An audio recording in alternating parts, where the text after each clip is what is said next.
இன்னைக்கு ஒரு long video போட போகிறேன். லாங் வீடியோ போடு சொல்கிறீங்க, பார்க்கலன்னா சம்மாடி இருக்குது.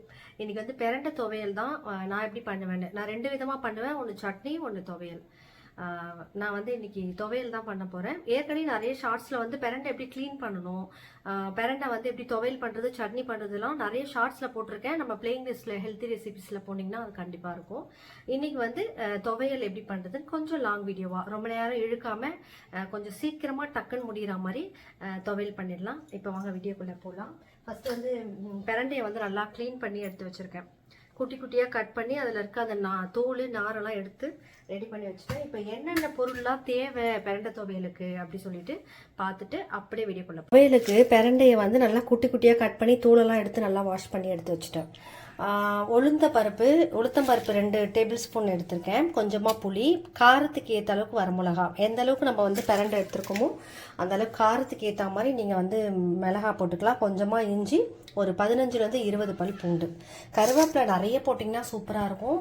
ஆனால் நான் வந்து இதாக இருந்துச்சு அப்படின்ற காரணத்தினால தான் கொஞ்சமாக கருவேப்பிலை எடுத்திருக்கேன். இதுதான் துவையலுக்கு நான் யூஸ் பண்ணுற இன்க்ரீடியன்ட்ஸ். இப்போ இதில் காணுமே எல்லாமே இப்படி தான் சதி பண்ணும். லைட்டர் எங்கே வச்சேன் முருகா? ஏதோ ஒன்று சமைக்கும் போதும் ஃபஸ்ட்டு வந்து நம்ம ஸ்டவ் ஆன் பண்ணிடணும்.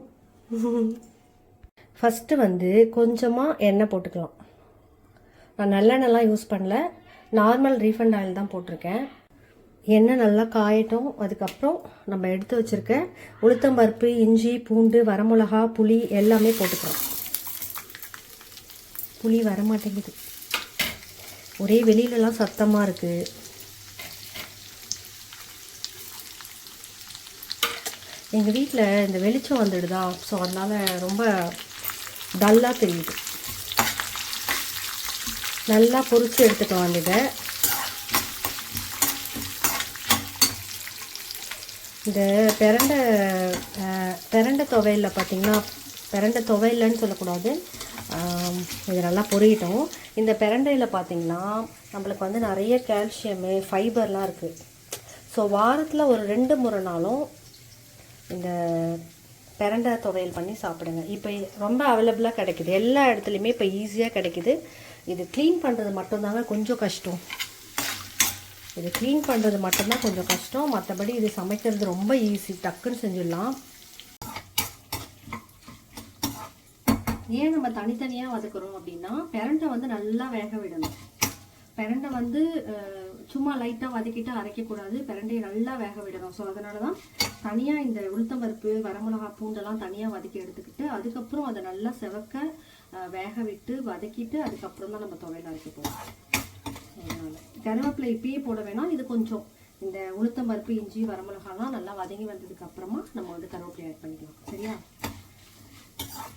இப்போ இதில் கருவேப்பிலையும் ஆட் பண்ணிக்கிறேன்.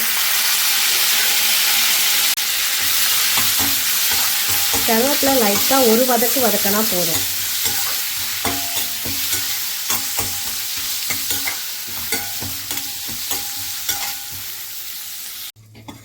இதே சட்னி அரைக்கணும்னா சின்ன வெங்காயமும் தேங்காயும் போட்டு அரைப்பேன். சட்னியாக இருந்தால் நம்ம இன்றைக்கே சாப்பிட்டு காலி பண்ணிடணும்.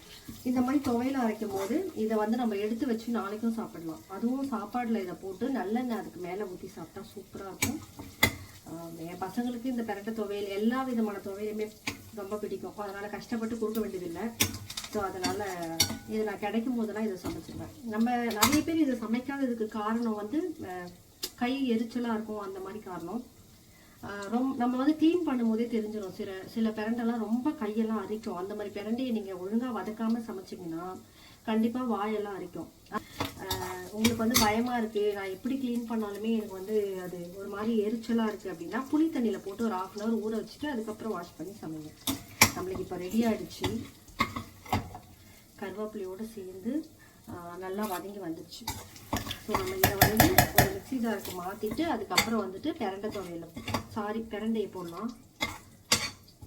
ஃபஸ்ட்டு நான் கம்மியாக தான் எண்ணெய் போட்டுருந்தேன், இப்போ இன்னும் கொஞ்சம் எண்ணெய் போட்டிருக்கேன். இதில் பிரண்டையை போடலாம். நல்லா வேக விடணும். இப்போ பிரண்டை வேக தான் கொஞ்சம் டைம் எடுக்கும்.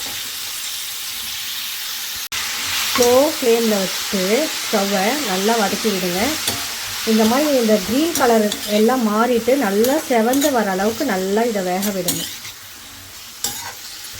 நல்லா வெந்துடுச்சுனாலே இதில் எந்த அரிப்பு எதுவுமே இருக்காது. நல்லா செவந்து வந்துடுச்சு பிரண்டை. இதை வந்து மிக்ஸி ஜாருக்கு மாற்றிக்கலாம். இந்த அளவுக்கு நல்லா செவந்து வந்தால் தான் நம்ம வந்து அரைக்கணும். ஒன்றும் பாதியமாக வதக்கிலாம், யாரும் அரைச்சிடாதீங்க. இதில் தேவைக்கேற்ப கல்லுப்பு ஆட் பண்ணி அரைச்சிக்கலாம். நல்லா ஆறிடுச்சு. இப்போ வந்து நான் இதை அரைச்சி எடுத்துக்கிறேன். அவ்வளோதான், பிரண்டை துவையல் ரெடி ஆகிடுச்சு. சாதம் கொதிக்க கொதிக்க போட்டு கையே வைக்க முடியாத அளவில் சுட சுட சாதத்தை போட்டு அதில் அரைச்சி வச்ச பிரண்டை துவையலையும் போட்டு, நான் எண்ணெய் போடலை, நீங்கள் என்ன வேணும்னா போடுங்க, கையே வைக்க முடியல. சும்மா எடுத்து சாப்பிட்டு பாருங்களேன். இதை விட என்னங்க வேணும்? இதை விட என்ன வேணும் சாப்பிட? யாருக்கெல்லாம் இதை பார்க்கும் போதே சாப்பிடணும்னு தோணுது, அவங்கெல்லாம் எனக்கு லைக் போடலனாலும் பரவாயில்ல, தயவு செஞ்சு இந்த மாதிரி பிரண்டை துவையல் செஞ்சு சாப்பிடுங்க. நானும் செஞ்சு சாப்பிட்டேன்னு கமெண்ட் பண்ணுங்க, சரியா? அவ்வளோதான், சூப்பராக பிரண்டை துவையல் ரெடி ஆகிடுச்சு. நான் சாதத்தில் கூட போட்டு காமிச்சிட்டேன் உங்களுக்கு. ஸோ இந்த வீடியோ பிடிச்சிருக்கும்னு நினைக்கிறேன். நீங்கள் வந்து லைக் போடுறீங்களோ இல்லையோ, பிரண்டை துவையெல்லாம் செஞ்சு சாப்பிட்டுட்டு எப்படி இருக்குன்னு கமெண்ட் செக்ஷனில் வந்துட்டு கமெண்ட் பண்ணிட்டேன். பாய்.